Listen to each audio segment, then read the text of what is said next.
Star news, ہر خبر باخبر۔ جی ناظرین، خبروں کے سلسلے کو آگے بڑھاتے ہوئے خبر شامل کرتے ہیں مظفرگڑھ سے۔ میاں احمد رمضان شیخ کی بتائی ہوئی تفصیلات کے مطابق پولیس تھانہ Rangpur in action. New year کی آمد پر پولیس تھانہ رنگپور کی شراب فروشوں کے خلاف کریک ڈاؤن کے دوران بھاری مقدار میں امپورٹڈ شراب برآمد کر لی گئی۔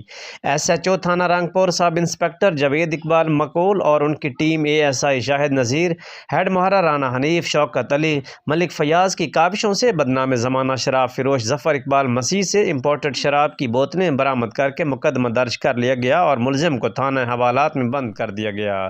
اس موقع پر SHO کا کہنا تھا کہ جرائم پیشہ عناصر کی سرکوبی کے لیے تمام تر وسائل بروئے کار لائے جا رہے ہیں۔ گشت کے نظام کو فعال کر دیا گیا ہے۔ نیو ایئر کے موقع پر جرائم پیشہ عناصر کے خلاف کریک ڈاؤن جاری ہے، جس سے جرائم میں واضح کمی آئی ہے۔ جرائم پیشہ عناصر کو ختم کر کے ہی دم لیں گے۔